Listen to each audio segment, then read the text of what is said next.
Vamos a tener este momento de meditar en la palabra del Señor.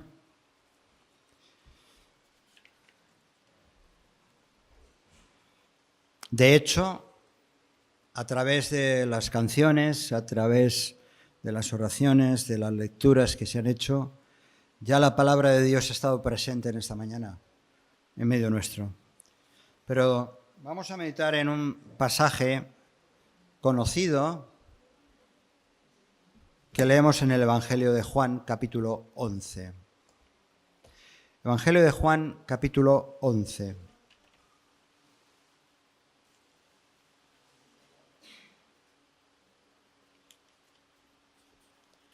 Es una historia conocida en la que Jesús interviene de una manera espectacular en la vida de una persona y de toda una familia. Aquí hay unas cuantas familias y también hay familias representadas, ¿no? Qué bueno cuando el Señor Jesús participa en nuestra familia. No es alguien ajeno a nuestras situaciones personales ni familiares. Esta mañana, esta historia nos habla precisamente de la intervención de Jesús en una familia. Así que vamos a leer, vamos a tener una lectura en el Evangelio de Juan, capítulo 11. Solamente vamos a leer un fragmento de esta historia, luego yo iré recordando otros aspectos. El Evangelio de Juan, capítulo 11, versículos del 38 al 44. Dice así la palabra del Señor. Jesús, profundamente conmovido, otra vez vino al sepulcro. Era una cueva y tenía una piedra puesta encima. Dijo Jesús: «Quitad la piedra». Marta, la hermana del que había muerto, que era Lázaro, le dijo: «Señor, hiede ya», o sea, apesta, porque es de 4 días que está ahí metido. Jesús le dijo: «¿No te he dicho que si crees verás la gloria de Dios?». Entonces quitaron la piedra de donde había sido puesto el muerto y Jesús, alzando los ojos a lo alto, dijo: «Padre, gracias te doy por haberme oído». O sea que Jesús ya había hablado antes con el Padre, porque estaba dándole gracias, ¿verdad? O sea que mientras todo esto iba a acontecer, Jesús ya estaba hablando con el Padre para que interviniera. Y dice: «Yo sabía», dice Jesús, «yo sabía que siempre me oyes, pero lo dije por causa de la multitud que está alrededor, para que crean que tú me has enviado». Y habiendo dicho esto, clamó a gran voz: «Lázaro, ven fuera». Y al que había muerto salió, atadas las manos y los pies con vendas, como era la costumbre, y el rostro envuelto en un sudario. Y entonces Jesús le dijo: «Desatadle y dejadle ir». Tremenda esta historia. Vamos a ver algunos aspectos, pero antes vamos a orar. Señor, quiero pedirte de manera especial que nos ayudes en esta mañana a entender tu palabra, a ver qué tiene que ver eso con cada vida de los que estamos aquí. Ayúdame, Señor, también a compartirla con fidelidad. Y, Señor, que tu Santo Espíritu trabaje en nuestros corazones de una manera muy clara y muy íntegra. Te lo pedimos, Señor, y te damos las gracias ya de antemano, en el nombre de Cristo Jesús. Amén y amén. Bueno, estoy convencido, y espero que tú también, que hay muchas personas que están viviendo de una manera angustiada, frustrada, triste o deprimida, porque estas personas están metidas como en cuevas, en un mundo cerrado de luz y cerrados a la esperanza, y solamente están metidos en su problema y son incapaces de esperar o ver que hay una respuesta. Y son personas que empiezan a dar vueltas y vueltas sobre el problema, sobre su problema. Algunas de ellas llegan a soluciones drásticas, incluso llegan al suicidio, ¿verdad? Porque personas que emocional, social, intelectual, psicológicamente están como metidos en una cueva. Jesús es el único que puede hacernos salir de lo más profundo de nuestra cueva, de nuestro refugio, donde reina realmente la confusión, reina la oscuridad, en muchos casos la soledad. Es el único que puede, Jesús, sacarnos a la luz y, como él decía, yo soy la luz del mundo. El que me sigue no andará en tinieblas, dejará de estar metido en la cueva, sino que tendrá la luz de la vida. Decía el Señor Jesús en otro pasaje que aquella luz verdadera que alumbra a todo hombre venía a este mundo. Y así es lo que más claro hemos de tener en nuestra mente, que Jesús precisamente viene a traer luz a nuestras vidas. Y este es un punto vital para entender, y ojalá que en esta mañana entendamos, como decía Primera de Juan, Dios es luz y no hay ningunas tinieblas en él. Así que la invitación para todos nosotros es que pongamos nuestra atención en luz, en Dios que es luz. Y eso tiene consecuencias para nuestra vida. Cuando nosotros ponemos nuestra atención en Dios, que es la luz, dice también Primera de Juan que si andamos en luz como Él está en luz, tenemos comunión los unos con los otros y la sangre de Jesucristo, su Hijo, nos limpia de todo pecado. Qué importante es tener la luz de Dios en nuestras vidas y reconocer que Dios es el único que puede alumbrarnos. Y la luz de Cristo ilumina cualquier rincón oscuro que solamente tú conoces, y Cristo con su luz puede iluminar cualquier rincón, de tal manera que tiene esa capacidad de limpiarnos de todo pecado y de toda maldad. Así que esta historia, vamos a ver algunos aspectos que los conocemos bien, pero vamos a repasar algunos aspectos que nos ayudan a ver cómo Jesús está dispuesto a hacer cambios en tu vida y en mi vida. Lo primero que nos encontramos con esta historia es de una familia amada. En los evangelios encontramos dos veces este personaje que hemos mencionado antes, que habla todo el capítulo 11 de Juan.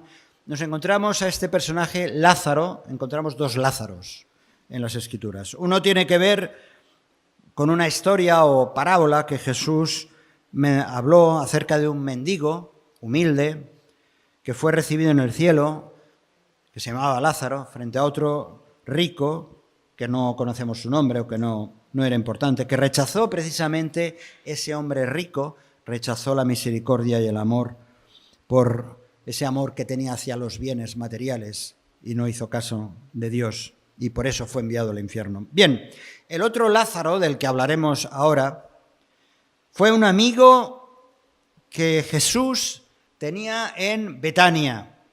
Juntamente, Betania era una aldea pequeñita cerca de Jerusalén, es como si dijéramos Cambrils, que Cambrils ya es grande, ¿no? Cerca de Tarragona, que también es una ciudad un poco mayor, ¿verdad? Bien, estos tres hermanos, Marta, María y Lázaro, eran una familia que tuvo un papel muy importante, aunque nos parezca que pase desapercibido, pero esta familia tuvo un papel muy importante en el ministerio de Jesús. Porque para Jesús aquella familia era un lugar de intimidad, de encontrarse, de sentirse con libertad para hablar, para escuchar, para gastarse bromas y para llorar juntos. Así que había una relación muy especial de Jesús con estos tres hermanos. Y por eso vemos que en este aspecto, vemos que Jesús no solamente es quien es, como hemos cantado, el Rey, es el Señor, sino también Jesús tenía y tiene ese aspecto íntimo de relación personal. Queriendo hablar al corazón y escuchando también el corazón de aquellos que le querían hablar. Jesús no caminaba con un palmo por encima del suelo. Jesús estaba encarnándose, haciéndose carne con los hombres y las mujeres de ese momento. Así que Jesús nos puede entender perfectamente, no solamente porque es el Creador, no solamente porque es Dios, sino porque ha caminado con nosotros. Era Dios con nosotros, ¿verdad? Jesús, tómalo así. Alguien próximo, alguien cercano, alguien íntimo. Bien, Lázaro, uno de los tres hermanos, cayó gravemente enfermo, eso es lo que nos explica en el capítulo 11.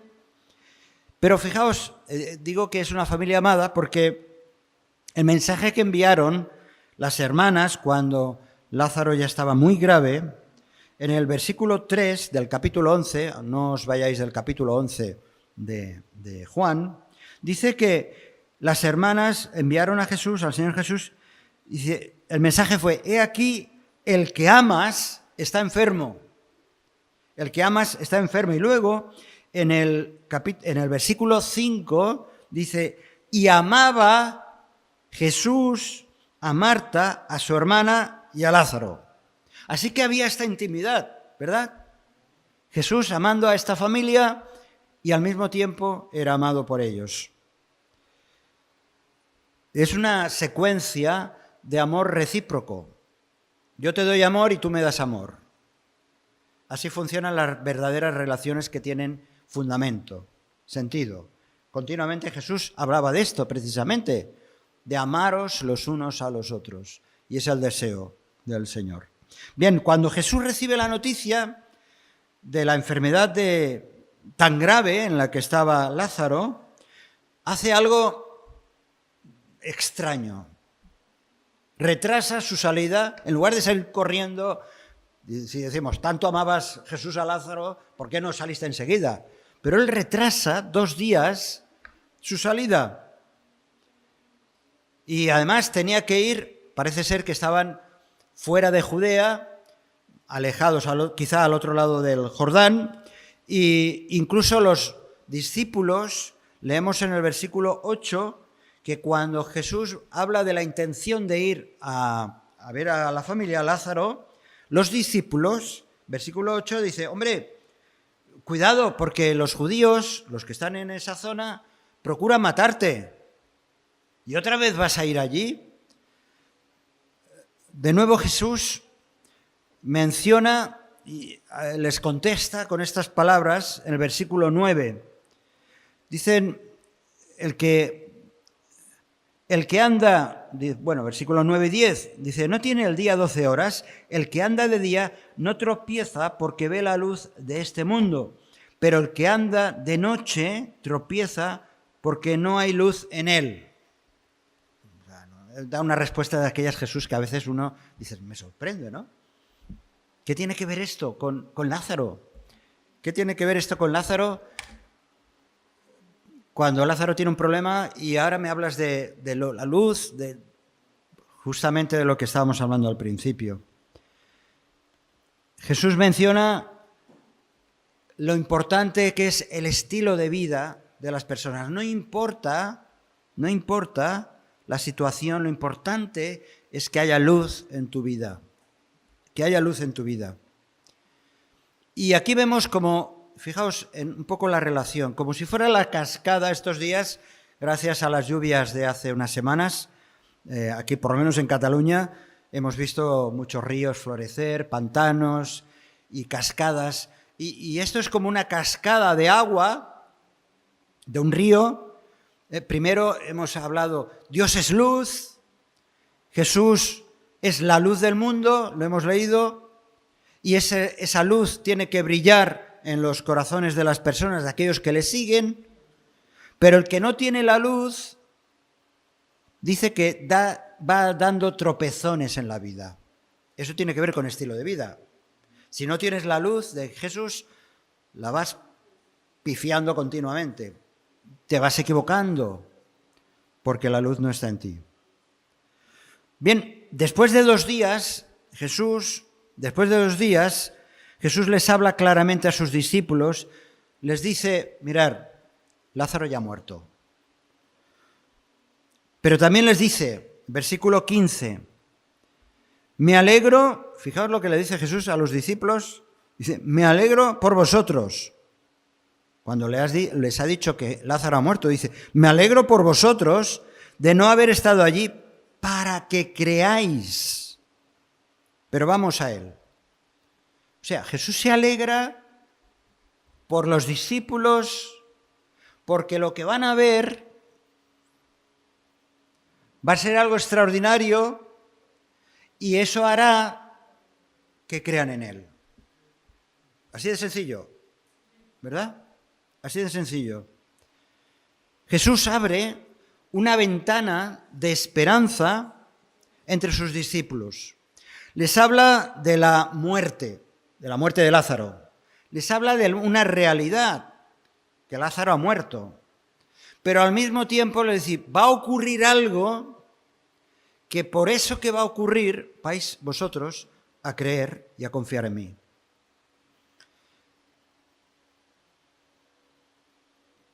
Es como si dijera, mira, tú, si tienes un problema serio, que seguramente lo tienes, si tienes un problema serio, que es real, que no lo vamos a negar, pero si tienes un problema serio, es como si Jesús dijera, vale, yo reconozco que tú tienes un problema, pero yo tengo la solución para que al final no simplemente se resuelva el problema, sino que el propósito es que creas en mí.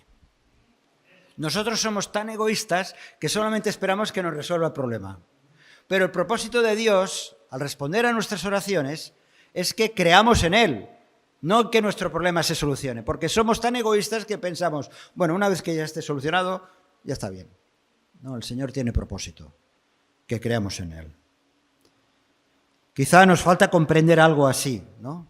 Que Dios entiende perfectamente tu problema y lo único que tienes que hacer es confiar en su respuesta, sea cual sea, porque la respuesta de Dios no tiene que ser la que son nuestros deseos, ¿verdad? Pero sin olvidar que el propósito no es tu satisfacción, no es tu deseo cumplido, no es lo que tú piensas que es lo mejor, sino el propósito es que creas en Él. Ese es el propósito de Dios. Bien, llega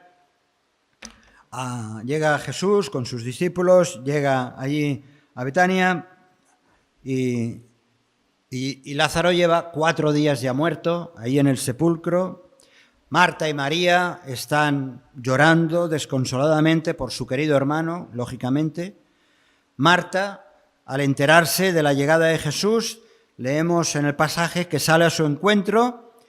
Ella ya tiene conciencia del poder de Jesús. Ella sabe quién era Jesús. Sabe que además había convivido, le había escuchado muchas veces hablar acerca del reino y seguramente que tenía una percepción de que Jesús no simplemente era un buen amigo, sino que era el Mesías. Pero aún así, ella confiaba en la poderosa palabra de este Jesús. Y por eso le dice, en el versículo 21 leemos la respuesta de Marta cuando se encuentra con Jesús. Le dice, Señor, si hubieses estado aquí, mi hermano no habría muerto. Pero también sé ahora que todo lo que pidas a Dios, Dios te lo dará. Esa confianza de Marta, sabía quién era Jesús. No entendía por qué no había venido antes, pero no importaba, yo sé quién es Jesús y sé que va a responder lo que tú tengas previsto. Ahora, Marta tuvo que enfrentarse ante una realidad. La muerte de su hermano, lógicamente. Sin embargo, en estas palabras hay esperanza. Sé ahora que todo lo que pidas a Dios, Dios lo hará. Marta tenía la convicción, quizá nos falta un pelo de convicción, hermanos, hermanas, quizá nos falta un pelo de convicción. Marta tenía convicción de que Jesús tenía una única y excepcional relación con el Padre Celestial. Más de una vez he escuchado a algún personaje público decir que después de la muerte se ha acabado todo, ¿no? No hace falta que sea, incluso, lo digo personaje público porque a veces lo dicen por la tele o en las redes sociales y fulanito dice, no, si esto ya, aquí uno muerto el perro se acabó la rabia, ¿no? Ya está, no hay más. Pero Jesús da la respuesta que desde luego para nada esperarían ni esperan estas personas, ni siquiera a lo mejor nosotros. Le dice el versículo 23, Jesús le dijo, tu hermano resucitará. Tu hermano resucitará. Que todo no se acaba aquí, que hay un futuro más allá de la muerte. Jesús en esta ocasión le dice, da esa frase que tantas veces recordamos, especialmente en los funerales, no sé por qué en los funerales, que dice, yo soy la resurrección y la vida. El que cree en mí, aunque esté muerto, vivirá. Y esto es esperanza, esto es futuro, esto es eternidad con sentido. Es eternidad asegurada. Y todo aquel que vive y cree en mí, no morirá eternamente. Es un mensaje totalmente contrario a lo que la gente piensa, o a lo mejor tú pensabas antes, o no sé si lo piensas ahora. Pero Jesús da afirmaciones que son taxativas, que son lapidarias, que son contundentes. Y aquí hay una declaración muy seria. Existe una muerte eterna, sí, existe una muerte física, pero también existe la muerte eterna.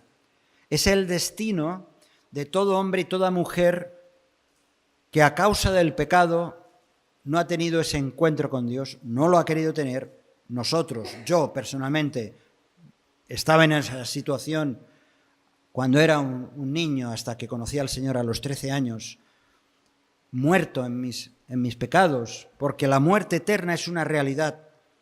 Aunque uno no lo crea, es un hecho, es una realidad.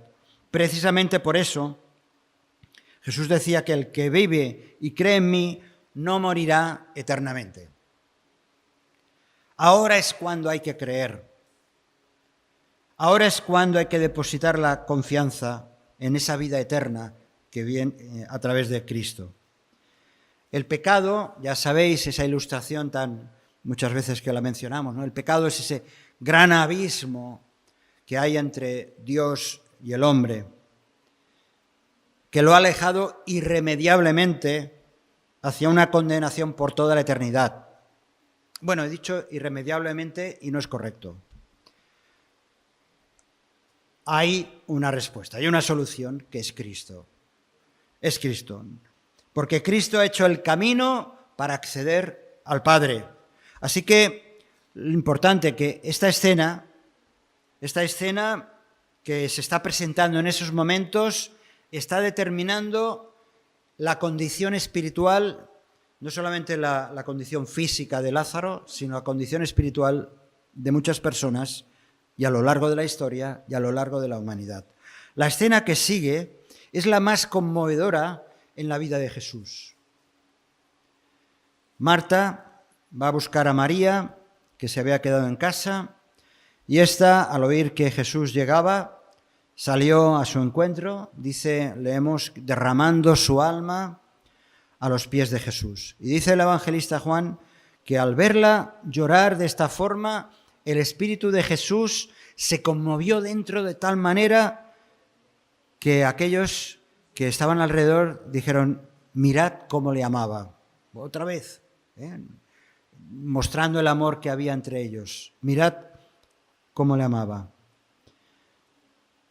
Y Jesús lloró. Quizá el versículo, se dice que es el versículo más breve de los evangelios, de la Escritura. Y Jesús lloró, versículo 35, Jesús lloró. No es la primera vez. Al menos encontramos a Jesús llorando en otras 2 ocasiones que queda reflejado en los evangelios. Lo hizo cuando contempló la ciudad de Jerusalén, obstinada y rebelde de Jerusalén. Dice que cuando llegó cerca de la ciudad, al verla, lloró sobre ella diciendo, oh también, si tú también conocieses, a lo menos en este día, lo que es para tu paz, mas ahora están encubiertos tus ojos. También en el huerto de Getsemaní, Jesús llorando amargamente por lo que iba a representar su entrega y su muerte. El autor de los Hebreos lo refleja de esta manera. Dice que Cristo, en los días de su carne, ofreciendo ruegos y súplicas con gran clamor y lágrimas, Jesucristo, con gran clamor y lágrimas, al que le podía librar de la muerte, fue oído a causa de su temor reverente. Así que en todas estas circunstancias, sus lágrimas, las lágrimas de Jesús, tenían que ver con algo clave, tenían que ver con el pecado. Las lágrimas de amor, de dolor de Jesús, tenían que ver con el pecado del hombre, con el pecado de la humanidad. Y ahí vemos el corazón de Jesús. Y es justo decir que Dios es sensible a tu vida y a la mía. Que Dios no está alejado de nuestra realidad espiritual. Que Dios realmente es sensible. Muchas veces oímos, o a lo mejor podemos pensar, bueno, con lo que está pasando aquí, en aquel país, en el otro país, o en mi propio país, o lo que pasa con fulanito y menganito, Dios no se entera. ¿Cómo es que no actúa? Dios es sensible, Dios está bien pendiente porque nos ama profundamente a cada uno de nosotros. Nuestro Señor Jesucristo estuvo en un mundo en contacto continuo con el sufrimiento humano, lo sabéis bien. Jesucristo estuvo cuando veía a las personas, a la viuda, llorar por la muerte de su hijo, de su único hijo, cuando veía a aquellos leprosos, cuando veía a aquel cojo o aquella persona que estaba tullida, cuando le bajaron a aquel hombre entre los amigos para que lo sanara. Jesús conocía bien los sufrimientos del ser humano y se identificaba con nuestro dolor. Pero su dolor mayor era ver que generaciones y generaciones y generaciones, millones de personas se iban a perder, como se están perdiendo hoy en día. Otros no, gloria a Dios. Quizá hoy en día, a lo mejor, una tercera parte de la humanidad somos hijos e hijas de Dios. Y a lo largo de la historia, muchos han sido rescatados y salvados. Pero el dolor del corazón de Jesús sigue presente. Dice Isaías, varón de dolores, experimentado en quebranto. En toda aquella angustia de ellos, él fue angustiado. En esta historia también debemos notar que aunque el Señor sabía, es interesante esto, el Señor sabía, en la historia de Lázaro, sabía lo que iba a ocurrir. Él iba a sanar, le había prometido a Marta y a María, le prometió que Lázaro iba a resucitar y aún así estaba conmovido. Es un dato interesante. Él iba a aplicar la solución, la respuesta. Ese es el verdadero amigo. Amigo que comparte las alegrías y comparte también las penas. No es alguien distante, no es alguien inoportuno. A veces hay amigos, entre comillas, o amigas, ¿no?, que se presentan de manera inoportuna en nuestra vida. Bueno, Él no es así. Él se presenta precisamente para identificarse con cada uno de nosotros y Jesús se implica en nuestras vidas. Bien, la escena que hemos leído antes, en la primera lectura, Jesús llega hasta la cueva. En ese estado de ánimo, de dolor, conmovido, llega hasta el sepulcro, hacia esa tumba. Y de la misma manera que él iba a experimentar días después, tiempo después, Lázaro estaba metido dentro de aquella cueva, dentro de aquel sepulcro, de una piedra dura, como era la costumbre de aquellos que tenían un cierto nivel de vida social, como parece ser que Marta, María y Lázaro eran una familia un poco acomodada y podían acceder a tener una tumba clavada, bueno, ¿me entendéis? Dentro de una piedra, ¿no? De una cueva, ¿no? de la tierra. Pero en esa cueva había una piedra de gran peso. Dentro estaba Lázaro. Dentro estaba en esa fase Lázaro, en esa fase de descomposición, de putrefacción. Llevaba 4 días muerto. Marta lo advierte, dice que ella desprendía hedor por esa putrefacción. Ahí dentro estaba la muerte, con todos sus defectos, con todos sus efectos y consecuencias. Porque la muerte física tiene consecuencias materiales. El corazón se paraliza, las células dejan de recibir oxígeno, se rompen, se resquebrajan, se liberan las enzimas, los hongos, se acelera el proceso biológico que genera gases por efectos de esa putrefacción. Es decir, Lázaro estaba en ese proceso que no nos gustaría visualizar ni estar presente. Aquella piedra era la única separación entre la muerte que había dentro y la vida que estaba fuera. Y detrás de ella, detrás de esa piedra estaba la muerte. Bien, no se iba a operar el milagro de la resurrección de Lázaro si aquella piedra no se retiraba.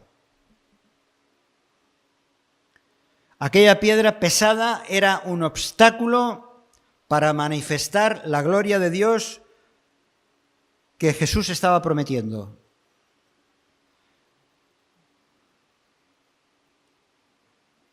¿Qué clase de piedra está obstaculizando la intervención de Dios en mi vida? Seamos sinceros, seamos honestos con nosotros mismos. Dios se quiere manifestar en nuestra vida, pero nosotros ponemos obstáculos que impiden que la gloria de Dios se manifieste en nuestra vida. Eso ocurre. Dios no se manifiesta porque nosotros ponemos delante obstáculos, piedras, allá en nuestra cueva. Queremos ver cambios, pero no movemos la piedra. Quizá porque nos sintamos atados, llenos de... Yo estoy harto, hermanos queridos, os hablo con confianza, estoy harto, si es que me puedo permitir ese lujo, de escuchar quejas de personas que quieren hacer cambios, incluso en oraciones lo usan, pero no hacen nada para liberarse la piedra, para quitar el obstáculo. Y se quejan. Y ya uno ya no sabe qué decir. Si es que te toca a ti mover la piedra, quitarla. Por eso Dios no interviene. Y encima te quejas de que Dios no hace nada en tu vida. Oye, haz tu parte. Haz tu parte. Alejar el problema depende de uno mismo en muchos casos. Sea la avaricia, sea una adicción, sea infidelidades, sea una manera de entender el Evangelio a mi manera, a mi estilo, como yo creo que debe ser. ¿Cuántas cosas impiden realmente que la gloria de Dios se manifieste en mi vida porque simplemente no estoy quitando esas piedras o esos obstáculos? Quizá la piedra es un orgullo tan grande que no permite obrar a Dios.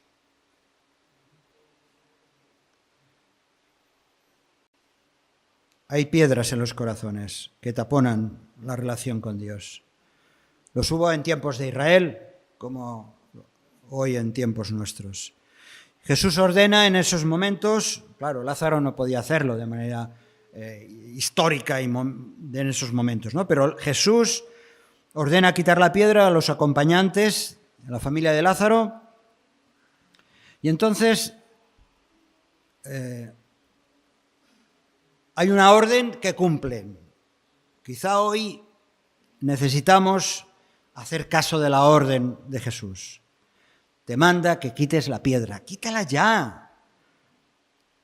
¿Por qué pensamos que nuestro problema es tan grande que no tiene solución? ¿Por qué pensamos que ese problema nos impide, es tan grande, nos impide gozar, tener paz y la alegría que quisiéramos tener? ¿No será que pensamos que mi problema, mi piedra es tan grande o más grande que Dios? Cuando Dios realmente es el que tiene todo poder, como hemos estado cantando, porque Él es el Todopoderoso, ¿no? Muchas veces pensamos que la causa del problema son los demás, es una vecina que me fastidia, es un cónyuge que me pisa el cuello, son unos hijos rebeldes, hay una enfermedad que está ahí latente, que es crónica, tantas cosas, ¿verdad? Y lo único que necesitamos es quitar la piedra, pero también oír la voz de Dios. Lázaro estaba atado con vendas, como digo, era la costumbre de la época, con el sudario que le cubría las manos, los pies, incluso la cabeza, el rostro.